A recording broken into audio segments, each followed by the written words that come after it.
In this video, I'm going to suggest ways in which directors or teachers who are directing TV, film or theatre can help their actors with dyslexia.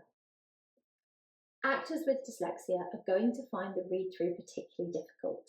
And of course, this is something that happens at the start of the project, usually after casting, but still very early on in the process.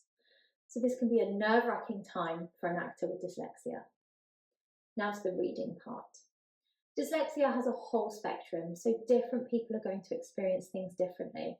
But in general, and from what I've seen and experienced, the read-through really is the hardest part. Because this is a time that the actor's supposed to read and follow the entire script, and they want to bring their best acting to the table read or the Zoom call. But the pressure will make this worse, and their brain and eyes are just going to get in a jumble. So, things that will help. First of all, giving the actor the script in good time. Give them as much time as possible so that they can put the work in, read it a lot, highlight it and do what they need to do, what they know works with their script. Perhaps you can assist them or encourage them to have it on their appropriate paper that works for them. Do they need it on blue, yellow, pale pink or another colour? I know that for me, using a pink highlighter on white makes my lines pop and I can read them so much more quickly and easily.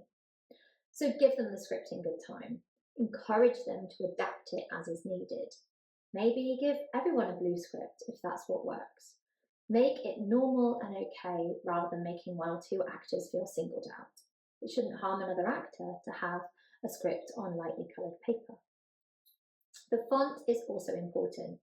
Most film scripts are in Korea, and this is generally quite good for me personally.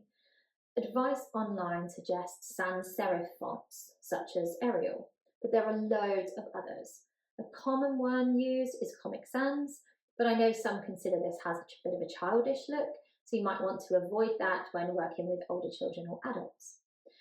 It's an easy Google search away to find alternative fonts. The size of the text is important too. If the text is too small, an actor with dyslexia may struggle, so 12 to 14 points is usually good. In the past, I've tried to save paper for myself, not for other people, and printed 2 sides of A4 per A4 sheet. This was way too small for me in rehearsal and I struggled. It was fine for reading at home to myself, but it wasn't conducive to a read-through or a rehearsal environment. If you can make your actor with dyslexia feel really comfortable with you and the fellow actors, this is going to give them the confidence to relax and give their best read. The more nervous they feel, the worse it gets. I remember being asked to read Shakespeare aloud for the first time in class because I liked and was good at drama, so I was expected to be really good at sight reading, and I wasn't. Far from it. I didn't know I was dyslexic at the time. This was really scary and could have easily put me off of Shakespeare, perhaps drama entirely. I remember being boiling hot and terrified, absolutely terrified doing this. So please don't put them on the spot and ask them to sight read. Thirdly, I try to encourage your actors to share the fact that they are dyslexic with the other actors. There may be others in the cast or crew that are dyslexic. It can ease the burden and they can share tips, tricks and coping mechanisms. But even if there aren't other dyslexic actors, the actors can be supportive. They can be encouraged to help and not be shocked or surprised or incorrectly presume that this person isn't any good at reading or even acting or whatever might shoot through their mind when they see or hear someone struggling with the script. Instead, they can smile, nod and encourage and perhaps even help the actor with particular words if it feels appropriate and helpful to do so. This, of course, could be mutually agreed before the read-through. This can hopefully become a lovely, open, collaborative experience for all that helps the actor along the way. So making them feel relaxed and included is really important. The more nervous they feel, the more likely it is they will get in a jumble. And this takes me to my fourth point. Rest breaks. Rest breaks are really important. The other actors will probably appreciate them too. If this is a long read through, your dyslexic reader will probably need a rest break after an hour. If they have a smaller part, it's not such an issue because they can ease off and naturally rest a little as they follow along with the others' lines without the pressure of reading aloud. But do not let this be a reason to give an actor with dyslexia a smaller part. Dyslexia can be an absolute superpower, and it's a really creative way in which the brain is working. Many famous actors, performers, and presenters and artists have dyslexia. Here are just a few examples. Tom Holland, Jennifer Aniston, Tom Cruise, Cher, Cara Toynton, and the list goes on and on. Only a Google search away, so maybe flag this up to your dyslexic actor to help boost their confidence.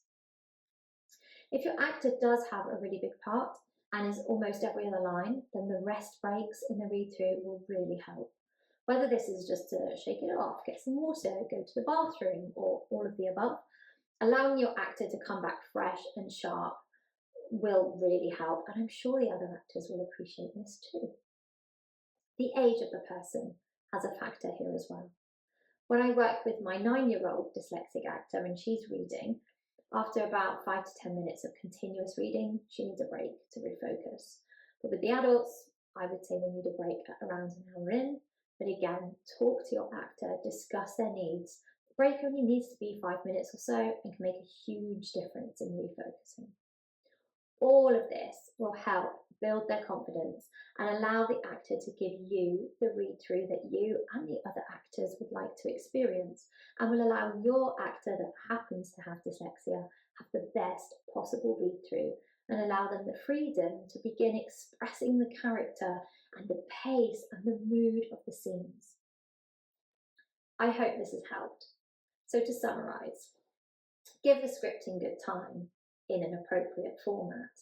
Have an open, honest, kind and safe atmosphere, and include rest breaks.